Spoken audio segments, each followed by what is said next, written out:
Okay, तो fundamental चल रहा था गाइस हमारा, ठीक है, पार्टनरशिप फंडामेंटल। अब इसी कड़ी में आगे बढ़ते हैं हम लोग।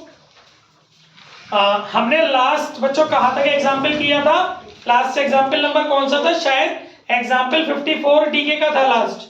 कौन सा था लास्ट क्वेश्चन हमारा? कि 50 था?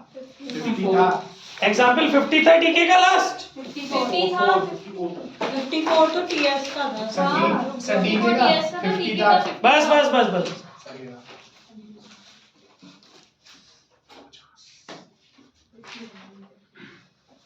फिफ्टी था ना हमारा लास्ट। ठीक है, आगे बढ़ते हैं गाइस। लेटेस्ट एडिशन है डीके गोयल 2023-24 एडिशन, एग्जाम्पल या इलस्ट्रेशन 54। देखिए, ये आप मेरी बात को ध्यान से सुनना, बार बार बोल रहा हूं, घर जाकर के वीडियो जरूर देखना, क्योंकि आपकी वीडियो में बहुत सारी ऐसी बातें बताऊंगा मैं जो क्वेश्चंस में मैं नहीं चूज करूंगा। मतलब मैं रिकॉल फिर से कर रहा हूं कि अगर आपने मेरी वीडियो नहीं देखी, सिर्फ क्वेश्चन नंबर्स को सॉल्व कर लिया, तो कंप्लीट प्रिपरेशन नहीं हुई मानी जाएगी। ऐसा नहीं है कि आप पास नहीं होंगे या नंबर अच्छे नहीं आएंगे, बहुत अच्छे नहीं आएंगे। क्यों? क्योंकि कई सारे ऐसे टॉपिक है जो मैं क्वेश्चंस जिनके पिक नहीं करूंगा, लेकिन उनके कॉन्सेप्ट किसी भी एक क्वेश्चन के आते आते वीडियो के अंदर बता जाऊंगा। तो डेली वीडियो देखिए, डेली नोट्स बनाइए, ठीक है। तो आज बात हो रही है इलस्ट्रेशन 54 डीके गोयल। गाइस, पहली बात, इसको कॉपी में नहीं करना, सिर्फ जो कॉन्सेप्ट मैं बता रहा हूं उसके नोट्स घर जाकर के बनाने हैं, क्योंकि मैं अननेसेसरी लोड आपके ऊपर नहीं दे रहा हूं। अपने और सब्जेक्ट्स को भी इक्विवेलेंट लेके जाओ, ठीक है। 2.5 महीने की हमारी पूरी स्ट्रेटेजी है। तो अब हमारा एग्जाम्पल 54 है, इसके अंदर सब कुछ आप अपने आप पढ़ना। सिर्फ एक पॉइंट है जो मुझे आपसे डिस्कस करना है, वो ये है कि क्वेश्चन में बोला गया है, देखिए पास्ट एडजस्टमेंट का क्वेश्चन है, इसमें ये लिखा हुआ है कि पार्टनरों के नाम है राजीव संजीव। इसमें ये लिखा है कि जो प्रॉफिट का डिस्ट्रीब्यूशन हुआ होगा वो इस प्रकार से होगा कि फर्स्ट 20,000 टू राजीव, प्रॉफिट में से पहले 20,000 रुपए राजीव को मिलेंगे। फिर लिखा है and the balance in the ratio of 4:1। यानी क्वेश्चन में ये बोला गया है कि पहले हमारे प्रॉफिट में से 20,000 रुपए हम राजीव को देंगे, बाकी जो भी प्रॉफिट हमारा बचेगा उसको हम रेशियो में डिस्ट्रीब्यूट कर देंगे, 4:1 के रेशियो में, ठीक है। फिर इस बात से क्या फर्क पड़ने वाला है? इस बात से फर्क ये पड़ने वाला है कि आपको यहां पर रिवर्सल करना पड़ेगा प्रॉफिट का, क्योंकि आपने इस क्वेश्चन के अंदर रॉन्ग रेशियो में डिस्ट्रीब्यूशन नहीं किया। लेकिन फिर भी आपका जो प्रॉफिट है, अगर कभी भी आपको कंडीशनल प्रॉफिट मिलता है, आपको अगर कंडीशनल प्रॉफिट मिलता है, तो फिर वो ये माना जाता है कि प्रॉफिट आपको गलत डिस्ट्रीब्यूट हुआ है, क्योंकि जो रिमेनिंग प्रॉफिट है वो गलत हो गया ना भाई। ओवरऑल जा रहा होता तो समझ में आता, अब तो कुछ का कुछ पहुंच गया किसी के हिस्से में। तो पास्ट एडजस्टमेंट में याद रखिएगा हमेशा, कंडीशनल प्रॉफिट अगर आपको मिल रहा है तो आपको प्रॉफिट का रिवर्सल करना है, लेकिन जो प्रॉफिट का रिवर्सल करना है ना, वो भी कंडीशनली रिवर्स करना है। मतलब आप जो लिखोगे profit already credited now reversed, तो जो प्रॉफिट क्वेश्चन में दिया हुआ है बच्चों, वो प्रॉफिट आपको दिया हुआ है, टोटल प्रॉफिट क्वेश्चन के अंदर दिया हुआ है 60,000 रुपए। तो आप कैसे रिवर्स करोगे?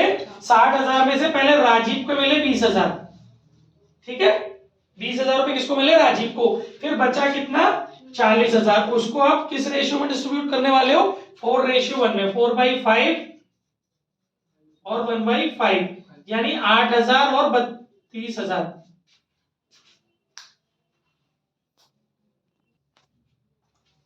ठीक है, तो आप जो डेबिट करोगे राजीव के हिस्से में, वो करोगे 20 और ये 32, टोटल आप राजीव के करना 52,000, ठीक है, और संजीव के डेबिट करना 8,000। क्लियर हो गया? और बाकी फिर जब आप प्रॉफिट का डिस्ट्रीब्यूशन करोगे, जो फर्म का लॉस प्रॉफिट निकाल के जो डिस्ट्रीब्यूशन करोगे, वो भी आपको इसी अंदाज में करना पड़ेगा। जैसे जो भी आपका प्रॉफिट बचेगा फर्म का, उसको आप किस तरीके से डिस्ट्रीब्यूट करोगे? पहले आप दे देना राजीव को 20,000, फिर बाकी जो प्रॉफिट बचे उसको 4:1 में डिस्ट्रीब्यूट कर देना। समझ में आया या कोई डाउट है? किसी बच्चे का कोई डाउट है तो पूछ सकता है वो। हाँ जी, इसके बाद अब हमारा अगला क्वेश्चन है डीके का एग्जाम्पल 66।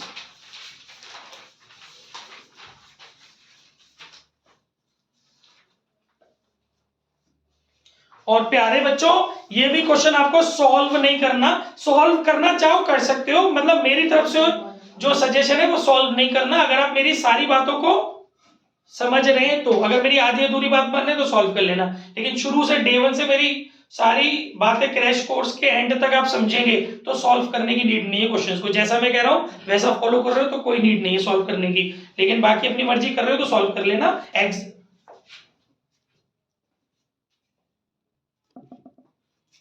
ओके, अब अगला क्वेश्चन है एग्जांपल 66। तो इसमें भी मुझे बस थोड़े से चेंजेस बताने हैं, आप कॉन्सेप्ट घर जाके लिख लेना, ठीक है। एग्जांपल 66 के अंदर डीके के, देखिए बच्चों, आपको क्वेश्चन के अंदर एक बैलेंस शीट बनी हुई दी है, पूरा क्वेश्चन आपने अपने आप करना है। उस बैलेंस शीट में क्या कराया है इसने, लायबिलिटी साइड में कैपिटल डाली है पार्टनर्स की, और असेट साइड में ड्राइंग डाली है। लायबिलिटी साइड में कैपिटल और असेट साइड में ड्राइंग, और बैलेंस शीट के बाहर दिया हुआ है प्रॉफिट, अब लब एरर एंड ओमिशंस है, ठीक है। तो जब आप आईओसी कैलकुलेट करोगे तो कौन से बैलेंस पे होती है आईओसी कैलकुलेट, ओपनिंग पे, लेकिन ओपनिंग बैलेंस इसके अंदर है नहीं। तो जब आप क्लोजिंग से ओपनिंग बनाओगे ना तो वहां पर ड्राइंग प्लस मत करना, ऐसे करते हैं, क्यों नहीं करना, इसीलिए क्वेश्चन चूज किया है, क्योंकि अभी तक ड्राइंग घटी ही नहीं है कैपिटल में से। कैसे पता चला, बैलेंस शीट में कैपिटल, केवल कैपिटल दी होती और नीचे एडजस्टमेंट में ड्राइंग दी होती तो जरूर से मैं ड्राइंग को प्लस करता क्लोजिंग से ओपनिंग बनाने में, क्योंकि ये माना जाता कि उसका एडजस्टमेंट ड्राइंग का कैपिटल में से हो चुका है। लेकिन भाई कैपिटल अलग दिख रही है, ड्राइंग अलग दिख रही है, इसका मतलब ड्राइंग चार्ज हुई ही नहीं है कैपिटल में से, तो फिर आप उसको ओपनिंग बना रहे तो क्यों वापस ऐड करें, जब कोई चीज चार्ज नहीं हुई है तो उसको एडिट बैक क्यों करें। समझ में आ गया ना, ड्राइंग प्लस मत कर देना क्लोजिंग से ओपनिंग बनाते में, हाँ प्रॉफिट कर देना माइनस, क्योंकि नीचे दिया है एडजस्टमेंट में प्रॉफिट। अगर पीएनएल एप्रोप्रिएशन भी आपको अंदर दिया होता तो वो भी प्लस नहीं, वो भी माइनस नहीं होता। और इसमें एक और खेल समझाऊं, सपोज वो नीचे कहता है एडजस्टमेंट में कि हमारा पीएनएल दे रखा है 1 लाख, और ऊपर कहता, वो कहता कि नीचे कहता कि पीएनएल हुआ था हमारा इस साल 1 लाख, और ऊपर कहता 60,000 पीएनएल एप्रोप्रिएशन लिखा हुआ है, इसका मतलब कि 40,000 लिखा होता ऊपर, मतलब बैलेंस शीट के अंदर दिया होता 40,000। इस क्वेश्चन से अलग समझा रहा हूं ये वाली बात, वो क्वेश्चन तो वहां खत्म हो गया। सपोज एक केस बता रहा हूं कि पीएनएल एप्रोप्रिएशन जैसे कि इस क्वेश्चन में दिया है, नीचे दिया होता मान लो सपोज 1 लाख और ऊपर बैलेंस शीट में भी दिया होता 40,000, तो आपको केवल क्लोजिंग से ओपनिंग बनाते में कितना पीएनएल लेस करना होता, 60,000 पार्टनर के अकॉर्डिंग, क्योंकि जो चीज जितनी प्लस या माइनस हुई है वो चीज उतने ही अमाउंट से रिवर्स होती है। बात समझ में आ गई। पीएनएल एप्रोप्रिएशन अगर बैलेंस शीट के अंदर दिख जाए ना कैपिटल के साथ तो समझ ले वो कैपिटल में एडजस्ट नहीं हुआ है, तो उसको रिवर्स करते टाइम एडजस्ट कर मत देना, नहीं तो गलत हो जाएगा आपका। पिछले साल की बुक में था, इस साल की बुक में पता नहीं, मुझे क्वेश्चन शायद दिखा नहीं, टीएस ग्रेवाल में लास्ट ईयर के एडिशन में था, ये मैंने कराया था, मेरी क्रैश कोर्स में भी पढ़ा हुआ क्वेश्चन लास्ट ईयर के। ठीक है, क्लियर हो गया। चलिए, और इस क्वेश्चन में समझाने लायक कोई सौदा नहीं है, बाकी सब सिंपल है। Choice is yours, if you are able to manage your time तो आप मेरे ओरल वाले क्वेश्चंस भी कर सकते हो, but if you are feeling a lack of time तो no need to do extra questions. Okay guys, अब अगला क्वेश्चन है हमारा एग्जाम्पल 55 टीएस ग्रेवाल।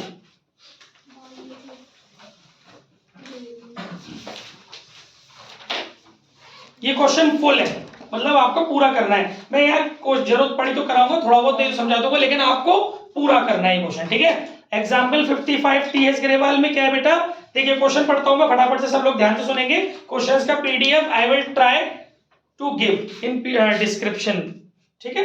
तो PQR are partners in a firm, their capital as on 1st April 2022 were rupees 3 lakh and rupees 1,50,000 and rupees 1,50,000 respectively as per the provision of the partnership deed। Guys question में जो ये capital दी हुई है वो opening capital है, date से पता चल रहा है, ठीक है। as per the provision of the partnership deed R was to be allowed a remuneration of 36,000 per annum, यानी कि ये जो उसका वो हो गया रिम्यूनरेशन, मतलब सैलरी कमीशन वगैरह ही होता है, तो आर का जो रिम्यूनरेशन है वो 36,000 रुपए है।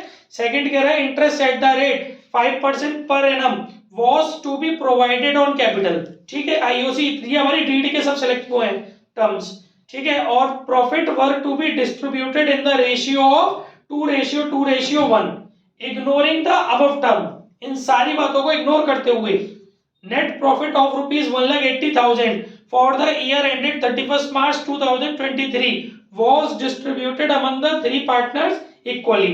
मतलब रेशियो भी गलत हमने बांटा, तीनों पार्टनर में हमने प्रॉफिट जो बांटा, एक तो ये सारे ओमिशंस है, इसके अलावा जो हमने प्रॉफिट डिस्ट्रीब्यूट किया वो भी रॉन्ग रेशियो में किया।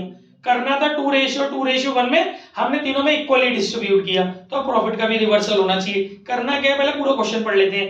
पास the journal entries to rectify the above error. Very good, this is method 2, जो मुझे पूरे यूट्यूब पे नहीं मिला। कल मैंने बहुत छाना यूट्यूब, मैं बड़े आराम से खुल्लम खुल्ला बोल सकते हैं यूट्यूब पे पब्लिकली कि मुझे method to past adjustment entries, बड़े बड़े यूट्यूबर्स ने अपनी अपनी वीडियोस डाली हैं, पर किसी ने भी जो कॉन्सेप्ट मैं देख रहा था ना, जिसके लिए मैंने लास्ट में मुझे सेटिस्फाई किया, टीएस ग्रेवाल के जो स्कैन कोड दिया हुआ है उसके नोट्स ने, किसी भी यूट्यूब वाले की इतनी हिम्मत नहीं हुई कि इसके बारे में नोट्स बना सके। छोटी सी बात थी, पर कोई भी एक्सप्लेन ही नहीं किया, क्योंकि किसी ने वो टॉपिक ही नहीं उठाया जिसमें कंट्रोवर्सी हो, वो टॉपिक ही नहीं उठाता कोई यूट्यूब पर मुझे ये सेटिस्फेक्शन केवल उसने दिया टीएस ग्रेवाल में, जो पीछे स्कैन कोड दिए। तो I specially thanks to TS Grewal publication.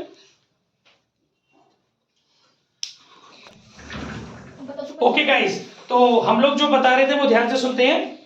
तो अपना क्वेश्चन तो देखिए, पहली चीज तो हमारा क्या चीज क्लियर होगी बेटा, कि ये पास्ट एडजस्टमेंट एंट्रीज करनी है। इसमें अभी तक हम जो कर रहे थे वो पास्ट एडजस्टमेंट एंट्री सिंगल कर रहे थे, लेकिन इसमें एक एंट्री की जगह बहुत सारी एंट्री करनी है। कैसे पता चल रहा है, यहाँ लिखा हुआ है entries, past journal entries for the rectify the above error. तो बहुत सिंपल सा तरीका है, इसको हम लोग एक special account P&L adjustment account के माध्यम से लेके जाते हैं। इसको हम लोग special account P&L adjustment account के माध्यम से लेके जाते हैं। ठीक है, तो जो भी हमारे एरर हैं, जो भी हमारे एरर हैं, तो इन एरर के रिगार्डिंग, जो भी हमारे एरर है, इन एरर के रिगार्डिंग हम पार्टनर्स की, मतलब अगर एरर, मतलब अगर हमारा कोई ऐसा एरर हुआ, समझो कि मैं क्या डिलीवर करना चाह रहा हूं, अगर हमारा कोई ऐसा एरर हुआ है कि उस एरर की वजह से किसी पार्टनर की कैपिटल इंक्रीज हो गई है, तो हम उसकी कैपिटल को डिक्रीज करेंगे और अपोजिट में डालेंगे profit and loss adjustment account. लेकिन अगर किसी एरर की वजह से किसी पार्टनर की कैपिटल डिक्रीज हुई है, अब उसको करेक्ट करने के लिए, रेक्टिफाई करने के लिए उस पार्टनर की कैपिटल या करंट अकाउंट को करेंगे हम क्रेडिट, और अपोजिट में एंट्री बैलेंस करने के लिए profit and loss adjustment account डालेंगे। ये तो हो गया एरर का रेक्टिफिकेशन इन मल्टीपल जर्नल एंट्रीज। अब ओमिशन का रेक्टिफिकेशन समझिए। ओमिशन में क्या करा है कि हमने कुछ किया ही नहीं है, तो अब हमें रेक्टिफिकेशन कैसे करना है कि जिस ओमिशन की वजह से, जिस पार्टनर की जॉन से पार्टनर की अगर कैपिटल क्रेडिट होने से रह गई है, तो उसकी कैपिटल को अब हम क्रेडिट करेंगे और अपोजिट में डालेंगे P&L एडजस्टमेंट अकाउंट। ओमिशन का समझा रहा हूं, वीडियो को ध्यान से सुनना, अच्छे से समझ में आएगा। और अगर किसी ओमिशन में किसी पार्टनर की कैपिटल डिक्रीज होने से रह गई है, तो अब हम उस पार्टनर की कैपिटल या करंट अकाउंट को करेंगे डिक्रीज और अपोजिट में डालेंगे P&L एडजस्टमेंट अकाउंट। उसके बाद लास्ट में हम अपने P&L एडजस्टमेंट अकाउंट का बैलेंसिंग करेंगे, चाहे अकाउंट बना के कीजिए, चाहे क्रेडिट डेबिट के टोटल को आपस में डिक्रीज इंक्रीज मतलब माइनस करके कीजिए। तो जो भी उसकी बैलेंसिंग बचेगी उसको हम पार्टनर्स की कैपिटल या करंट अकाउंट में ट्रांसफर कर देंगे। तो this is the concept of multiple entries in place of one single entry adjustment. ये पास्ट एडजस्टमेंट एंट्रीज का पार्ट 2 है। अब इसमें कंट्रोवर्सी ये थी,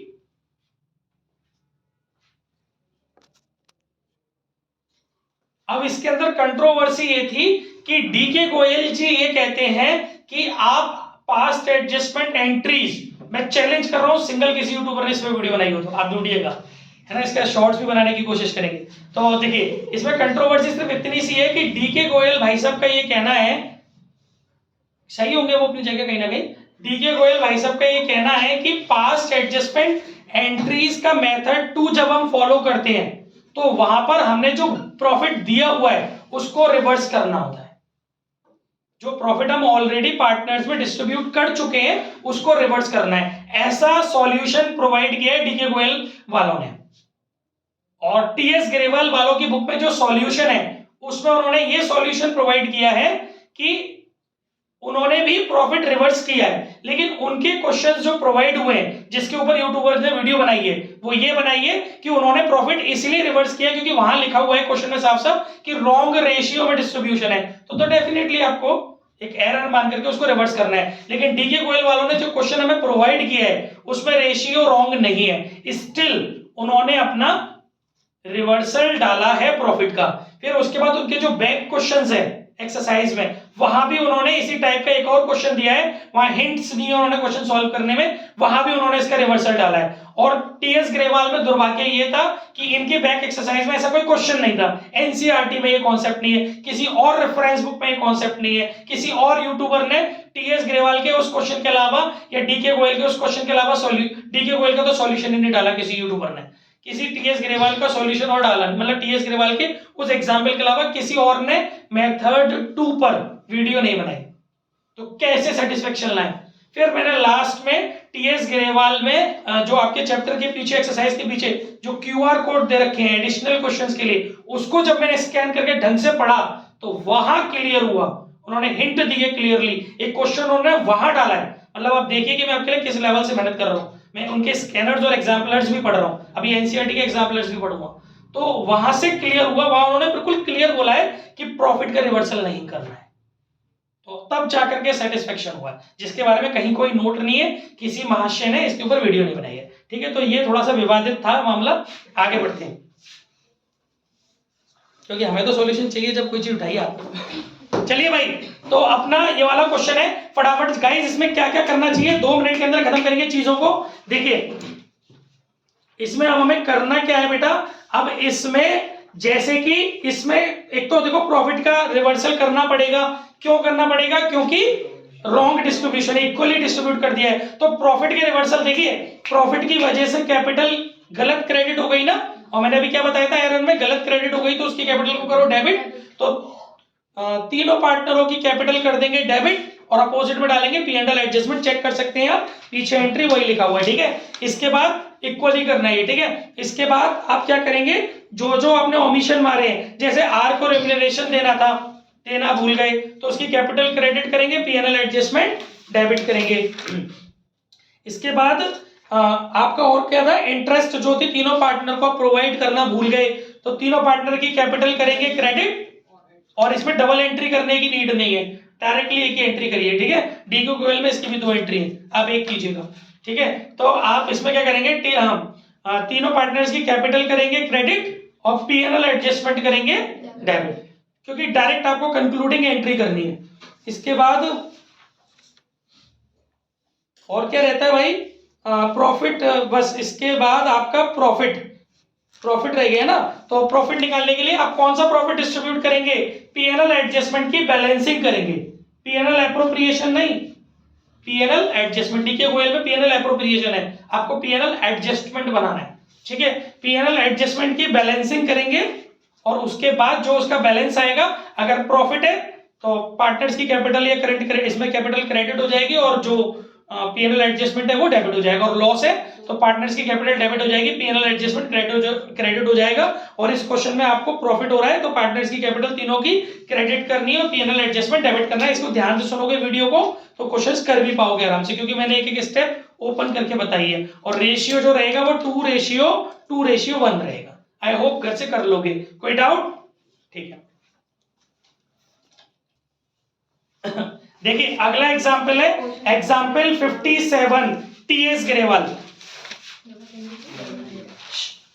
ये भी आपको फुल करना है। ठीक है, मैं करा नहीं रहा हूं, जल्दी जल्दी समझा रहा हूं, क्योंकि कई सारे क्वेश्चंस मैंने कराए, बट जाते ही आज ही कर लेना। देखिए भाई, इसमें क्या है,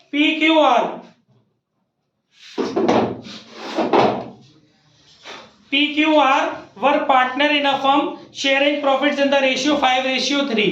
ठीक है भाई, on 1st April 2022 they admit R as a new partner for 1/8 share in the profits with a guaranteed, बच्चों यहां से गारंटी वाला कॉन्सेप्ट क्लियर हो गया।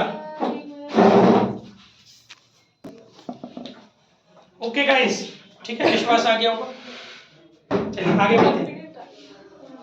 तो अभी हम लोग जो अगला क्वेश्चन डिस्कस कर रहे थे वो कौन सा वाला क्वेश्चन था, एग्जाम्पल 57 टीएस ग्रेवाल। जल्दी से 2 मिनट में देखते हैं। ये गारंटी वाला क्वेश्चन है, देखिए ध्यान से सुनिएगा, बहुत सिंपल सी बात है इसके अंदर। P and Q were partners in a firm sharing profits in the ratio 5:3, ठीक है। On 1st April 2022 they admitted R as a new partner for 1/8 share in the profit with a guaranteed of 75,000। मतलब हमने नए partner को लिया हुआ है, 2 partner already firm के अंदर है, एक नया पार्टनर फर्म के अंदर आ रहा है, उसको गारंटी दी गई है कि भैया 1/8 प्रॉफिट शेयर तुम्हारा होगा, पूरे होल प्रॉफिट में से 1/8 पार्ट आपका होगा, as well as at least 75,000 rupees yearly आपको मिलेंगे ही मिलेंगे। अभी आगे पढ़ के देखेंगे ये गारंटी किसने दी है। The new profit sharing ratio between P and Q will remain same. Okay, जो पहले था वही न्यू पार्टनर का, जो ओल्ड पार्टनर्स का ओल्ड रेशियो था, अभी वो ओल्ड पार्टनर्स का न्यू रेशियो भी वही रहने वाला है। But they agreed to bear any deficiency on account of guarantee to R in the ratio of 3:2। यानी कि ये भी क्लियर हो गया कि अगर कोई डेफिशिएंसी आएगी, R को 75,000 मिनिमम देने हैं, उसमें जितना कम रहेगा उसे वो दोनों बियर करेंगे। लेकिन वैसे without any information profit sharing ratio में बियर किया जाता है, लेकिन ये लोगों को एक स्पेशल रेशियो दिया है इन लोगों के लिए बियर करने के लिए डेफिशिएंसी को 3:2। इस रेशियो का इस्तेमाल कहीं और नहीं करना, केवल जो डेफिशिएंसी आएगी उसको बियर करने में करना है, ठीक है। आगे the profit of the firm year ended 31 March 2023। यहां पर भी पॉइंट फोकस करने वाला है। नया पार्टनर कौन सी डेट को एडमिट हुआ है? 1 अप्रैल 2022। प्रॉफिट कौन सी डेट का दिया हुआ है? 31 मार्च 2023। इसका मतलब कि आपको ये तीनों लोगों का प्रॉफिट दिया हुआ है, क्योंकि एक जो पार्टनर के एडमिट होने के बाद का प्रॉफिट है। इसका मतलब ये जो आपको प्रॉफिट नजर आ रहा है 4 लाख रुपए, ये तीनों पार्टनर्स में उनके न्यू रेशियो में डिस्ट्रीब्यूट होना चाहिए, क्योंकि आप लोग जानते हैं कि एडमिशन टाइप का कॉन्सेप्ट हो गया कि जब कोई नया पार्टनर फर्म के अंदर एडमिट हो जाता है तो फिर जो न्यू रेशियो पूरी पार्टनर्स का होता है उसमें डिस्ट्रीब्यूट होता है। इस क्वेश्चन में न्यू रेशियो दिया नहीं है, तो पहले आप लोग न्यू रेशियो निकाल लेंगे। कैसे? लेट टोटल प्रॉफिट 1 में से नए वाले का पार्ट हटा देंगे 7/8। इस 7/8 को ओल्ड रेशियो में डिस्ट्रीब्यूट करना है, क्योंकि उन्होंने बोला है कि जो ओल्ड रेशियो वही न्यू रेशियो रहना चाहिए ओल्ड पार्टनर का। तो उनका जो ओल्ड रेशियो था वो था 5:3। तो इसी में ले लेंगे 5/8 और 7/8 इंटू 3/8, 35/64, 21/64। तो रेशियो हो जाएगा 35/64, 21/64 और 1/8। 64 एलसीएम हो गया, 35:21:8। ठीक है, इस रेशियो में आप गिवन प्रॉफिट को डिस्ट्रीब्यूट करना। 4 लाख रुपीस का जो प्रॉफिट है, जब आप उसको डिस्ट्रीब्यूट करेंगे तो गाइस पी के हिस्से में आएंगे 2,18,750, क्यू के हिस्से में आएंगे 1,31,250 और आर के हिस्से में आएंगे 50,000। तो बच्चों डेफिशिएंसी हमारी कितने रुपए की आने वाली है? 75,000 माइनस 50,000, दैट इज 25,000। 25,000 रुपए की डेफिशिएंसी हमारी आएगी। इस डेफिशिएंसी को कौन कौन मेट करेगा? पी और क्यू। लेकिन रेशियो कौन सा रहेगा? 3:2। बाई चांस अगर इस क्वेश्चन में ये नहीं लिखा होता कौन सा रेशियो है, तो ध्यान रखिएगा इस रेशियो में मेट करते हैं, ठीक है। लेकिन अभी हमारे को रेशियो दिया हुआ है तो उसी में जाएगा। 3:2 में जाएगा। 25,000 इंटू 3/5, 25,000 इंटू 2/5, तो ये हो गया 10,000 और ये हो गया 15,000। इसका क्या मतलब है? इसका मतलब है कि 15,000 रुपए पी की कैपिटल में से आर की कैपिटल में ट्रांसफर किए जाएंगे और 10,000 रुपए क्यू की कैपिटल में से आर की कैपिटल में ट्रांसफर किए जाएंगे। उसको आप पीएनएल एप्रोप्रिएशन में माइनस करके दिखाओगे। जैसे भी आपने लिखा ना कि जो आपका प्रॉफिट आ रहा है, profit transfer to piece capital 2,18,750 minus कर देना ट्रांसफर टू आर्स कैपिटल 15,000, फिर जो बचेगा बाहर लिख देना। ऐसे क्यू की कैपिटल में 1,31,250 माइनस कर देना transfer to P's R's capital 10,000, जो बचेगा वो बाहर। और आर के में कर देना transferred from piece capital 15,000 plus transferred from cues capital 10,000, total करके 75,000 बाहर। क्लियर हो गया? कोई डाउट मन में, कोई दुविधा? ठीक है, नेक्स्ट क्वेश्चन की तरफ चलते हैं। फोटो। अब हमारा बच्चों अगला क्वेश्चन है टीएस ग्रेवाल प्रैक्टिक एग्जाम्पल 59। ओरल करना है ये, ठीक है, घर से इसे करना नहीं है, केवल इसके कॉन्सेप्ट को नोट कर लेना। Example 59 TS Grewal, latest edition से क्वेश्चन नंबर चल रहे हैं, देखिएगा। एग्जाम्पल 59 में क्या है बेटा, एग्जाम्पल 59 में आपको क्या बोला गया है, गारंटी वाला कॉन्सेप्ट है। 3 पार्टनर है, पंकज, नरेश और सौरभ। रेशियो दिया हुआ है, इसमें सौरभ जो कि 3rd नंबर का पार्टनर है, एक एवरी ईयर 10,000 के मिनिमम प्रॉफिट की गारंटी दी गई है। इसमें आपको पीएनएल एप्रोप्रिएशन 2 ईयर के लिए बनाने के लिए बोला गया है, तो कोई दिक्कत नहीं है, पहले फर्स्ट ईयर का बन जाएगा, उसके बाद नेक्स्ट ईयर का बन जाएगा। तो जो प्रॉफिट है आपका 40,000 रुपए का दिया हुआ है, तीनों का आपको रेशियो दिया हुआ है, इसमें नया पार्टनर नहीं आ रहा, इसमें ओल्ड पार्टनर जी एक दूसरे को गारंटी दे रहे हैं। तो एक ही पार्टनर को गारंटी मिली है, सौरभ को, और ये गारंटी किसने दी है, नरेश ने। क्लियर लिखा है क्वेश्चन में। तो जब आप उस 40,000 के प्रॉफिट को भी पहले फर्स्ट ईयर का बनाओगे ना, तो फर्स्ट ईयर का आपको प्रॉफिट दिया हुआ 40,000, सेकंड ईयर का प्रॉफिट दिया हुआ है आपको 60,000। घर जाके वीडियो सुन लेना, समझ में आ जाएगा बहुत अच्छे से। तो 40,000 का जो आपको प्रॉफिट दिया हुआ है, इस 40,000 को जब आप डिस्ट्रीब्यूट करोगे तो तीनों के हिस्से में जो भी आ रहा होगा, तो सौरभ के हिस्से में 8,000 आ रहा है, जबकि सौरभ को जो गारंटी नरेश ने दी है वो 10,000 की दी है। तो जो 2,000 की डेफिशिएंसी आ रही है वो नरेश की कैपिटल में से माइनस हो जाएगी, ट्रांसफर टू सौरभ कैपिटल, और सौरभ की कैपिटल में ऐड हो जाएगी, ठीक है, इस तरीके से। लेकिन जब आप सेकेंड ईयर का प्रॉफिट जो कि 60,000 रुपए, सेकेंड ईयर का अलग से सेपरेट पीएनएल एप्रोप्रिएशन अकाउंट बनाओगे और उसमें डिस्ट्रीब्यूट करोगे, तो आप क्या पाओगे कि सौरभ की कैपिटल ऑटोमेटिकली 12,000 आ रही है, जो कि गारंटेड अमाउंट से ऊपर है। तो कोई नीड नहीं है इसमें किसी भी प्रकार का एडजस्टमेंट करने की। नॉर्मली 60,000 रुपए को तीनों में डिस्ट्रीब्यूट करेंगे, काम खत्म। समझ में आ गया? ओरली समझना था, घर जाके कॉन्सेप्ट लिख लेना ताकि टाइम टू टाइम रिवीजन कर सको। अब इसके बाद हम लोग चल रहे हैं अपने नेक्स्ट एग्जाम्पल पर, इलस्ट्रेशन 60 टीएस ग्रेवाल। इसमें भी केवल हमें एक छोटी सी बात समझनी है बच्चों। देखिए, इसमें जो तीनों पार्टनरों ने अपना बिजनेस शुरू किया है वो 1 जुलाई को किया है, और इनके अकाउंट क्लोज हो रहे हैं 31 मार्च को। यानी कि इस सेशन में इनका जो बिजनेस है वो कितने महीने रन किया है, 9 मंथ। और इसमें क्या हुआ है बच्चों, क्वेश्चन के अंदर साफ साफ लिखा हुआ है कि जो पार्टनर नंबर 3rd है, जो 3 नंबर का पार्टनर है, यानी कि रोहन को मिनिमम ईयरली 36,000 की गारंटी मिलती है, 36,000 पर एनम। तो भाई एक बात बताओ, जब आपको गारंटी 36,000 की मिली है, वो तो पूरे साल की मिली है ना। लेकिन अभी तो आपका बिजनेस केवल 9 मंथ चलने वाला है, तो 9 मंथ की गारंटी कितनी हो गई, मतलब गारंटी भी ऑल्टर हो गई। अब ये समझो, आपको जो गारंटी मिली है वो 36,000 पर एनम की मिली है, लेकिन आपका बिजनेस ही 9 मंथ चल रहा है, तो आपकी जो गारंटी बनती है वो 27,000 की बनती है। समझ में आ गया? जो गारंटी बनेगी वो 27,000 की बनेगी। फिर उसके बाद देख लेना अपना क्वेश्चन पढ़ के कि किसने दिए किसने नहीं दिए। वैसे एक पार्टनर ने दिया, अमेय ने। फिर आप अपने प्रॉफिट को डिस्ट्रीब्यूट कर लेना, जो भी होगा, जितना कम पड़ रहा है वो अमेय के में से माइनस कर लेना और रोहन के में ऐड ऑन कर देना। ओके गाइस, क्लियर है ना? कोई दिक्कत, कोई समस्या? चलिए इसके बाद नेक्स्ट क्वेश्चन पे चलते हैं। नेक्स्ट क्वेश्चन है हमारा इलस्ट्रेशन 61 टीएस ग्रेवाल।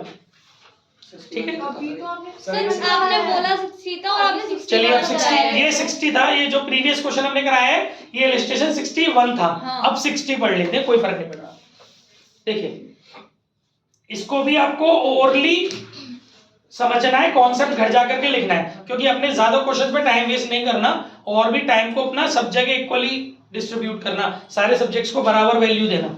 इलस्ट्रेशन 60 में जो चीज मुझे आपको समझानी है वो क्या है, जल्दी से समझ लेते हैं 2 मिनट के अंदर।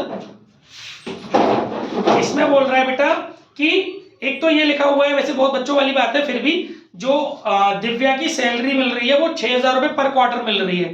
तो सबको पता है कि एक साल में 4 क्वार्टर होते हैं, तो इंटू 4 कर देना। ठीक है, वो तो बहुत बेसिक सी बात थी। बाकी मेन जो कॉन्सेप्ट है वो ध्यान से सुनो। विश्वास, इसमें पार्टनर 3 है, अनवर, विश्वास और दिव्या। और जो इसमें लिखा हुआ स्टेटमेंट वो ये लिखा है कि विश्वास share of profit including IOC but excluding salary is guaranteed at a minimum of 82,000 per annum. मतलब कि जो पार्टनर है विश्वास, उसको जो हम लोग गारंटी दे रहे हैं मिनिमम प्रॉफिट की, वो 2 चीजों को ध्यान में रखकर है। एक तो उसका शेयर ऑफ प्रॉफिट प्लस उसकी आईओसी, ये दोनों मिलाकर के 82,000 होने चाहिए, और उसकी सैलरी नहीं। ठीक है। अगर वो कहता है कि आईओसी एक्सक्लूड करना है, आईओसी इंक्लूड नहीं करना, तो फिर केवल शेयर ऑफ प्रॉफिट की बात होती है। लेकिन उसने यहाँ क्या बोला है कि आईओसी और शेयर ऑफ प्रॉफिट दोनों को मिला के उसका हिस्से में 82,000 आना चाहिए। तो आप अपना पूरा क्वेश्चन सॉल्व करोगे तो आप इस क्वेश्चन में क्या देखोगे कि विश्वास का जो शेयर ऑफ प्रॉफिट आ रहा है वो 44,000 आ रहा है, और जब आप सॉल्व करोगे तब आपको पता चलेगा, और इसकी जो आईओसी आ रही है वो 36,000 आ रही है। तो जब आप इन दोनों चीजों को क्लब कर रहे हो रफ में, वर्किंग नोट में, तो ये बैठ रहा है 80,000, लेकिन मिनिमम कितने की गारंटी है 82। तो गारंटिंग में जो डेफिशिएंसी आ रही है वो कितने अमाउंट की आ रही है 2,000 रुपए की। फिर इसको जिसने भी देना है उसके में से माइनस कर लेना, ठीक है ना। और बाकी इसमें कुछ भी नहीं है जो मुझे बताना चाहिए। होप सो समझ में आ गया होगा, है ना। ये प्रैक्टिकल, ये एग्जाम्पल 60 था, इससे पहले जो मैंने समझाया था वो 61 था। Last but not the least question आज के लेक्चर का, ये भी आपको ओरली ही करना है। 60 भी ओरली करना था, 61 भी ओरली करना था, मतलब कॉन्सेप्ट जरूर लिखना कर जाके ताकि रिवीजन कर सकूं। लास्ट आज का एग्जाम्पल 65 टीएस के बाद आपका पूरा कॉम्प्रिहेंसिव रिवीजन है क्रैश कोर्स में। देखिए इसमें क्या बोल रहा है बेटा, इसमें गाइस क्वेश्चन पूरा इजी है कि इसमें जो मिनिमम प्रॉफिट की गारंटी तरुण को मिली है, तरुण, मनन और हरमन 3 पार्टनर हैं। तरुण को मिनिमम प्रॉफिट की गारंटी 80,000 रुपए की मिली है। कितने रुपए की गारंटी मिली है 80,000 रुपए की। लेकिन बच्चों आपकी फर्म में जो प्रॉफिट है ना वो केवल 50,000 रुपए का है। आपकी फर्म का जो प्रॉफिट है वो कितने रुपए का है 50,000 का। तो देखिए आप इसको जब सॉल्व करोगे ना, वैसे तो बहुत बेसिक सी बात है, सीधी सी बात है, प्रॉफिट को पहले आप एप्रोप्रिएशन में ट्रांसफर करोगे 50,000, आपको मिनिमम तरुण को कितने देने हैं 80,000, तो आपको प्रॉफिट एंड लॉस एप्रोप्रिएशन के क्रेडिट में उसकी कैपिटल में दिखाने पड़े, उसके क्रेडिट डेबिट साइड में उसके दिखाने पड़ेंगे टू तरुण कैपिटल कितना 80,000। अब आप इस अकाउंट को जो करोगे बैलेंसिंग करोगे तो जो भी लॉस आएगा वो दोनों वो झेलेंगे। मतलब आप ये समझो कि आपके पास सफिशिएंट प्रॉफिट नहीं था, इस वजह से ये जो 50,000 का प्रॉफिट है ये पूरा की पूरा तरुण को मिल गया, बाकी जो कम पड़ा वो लोग अपने घर से लेके आए, मतलब उनके कैपिटल में से डिक्रीज कर लिया गया। प्रॉफिट मिल ही नहीं पाया बाकी के पार्टनर को, क्योंकि प्रॉफिट है केवल 50,000 का, अकेले तरुण को ही मिली हुई है 80,000 की गारंटी, है ना। और दूसरी चीज एक और बात बताऊं आपको, इस क्वेश्चन में एक बात और भी नहीं लिखी हुई है कि गारंटी किसने दी है, ये डेफिशिएंसी कौन बॉर्न करेगा। तो विदाउट एनी इंफॉर्मेशन पूरी फर्म बॉर्न करती है, मतलब रिमेनिंग पार्टनर्स। और किस रेशियो, अरे वीडियो इज रनिंग स्टिल, तो किस रेशियो में डिस्ट्रीब्यूट करेगा, ओल्ड रेशियो में। अब वो ओल्ड रेशियो में क्या है समझो, 3 पार्टनर थे, 2:1, तरुण, मनन और हरमन। गारंटी किसको मिली है तरुण को, तो 2:1 तरुण का पार्ट हटा दो, बचा किसका मनन और हरमन का। 2:1 में बॉर्न किया जाएगा लॉस, क्योंकि प्रॉफिट तो है ही नहीं, इसमें लॉस हो गया। तो ये बात भी क्लियर हो गई इस क्वेश्चन में कि जब कुछ नहीं लिखा तो रिमेनिंग पार्टनर्स बॉर्न करेंगे डेफिशिएंसी, और उनका जो ओल्ड प्रॉफिट शेयरिंग रेशियो है उसमें से जिसको गारंटी दी जा रही है उसको हटा दो, बाकी जो बचा उस रेशियो में डिस्ट्रीब्यूट करेंगे। 2:1 थे, 2 वाला हटा दो, 2 और 1 में डिस्ट्रीब्यूट होगा। आई थिंक क्लियर हो गया। कोई मन में डाउट, कोई दुविधा? चलिए आज की कक्षा यहीं समाप्त करते हैं।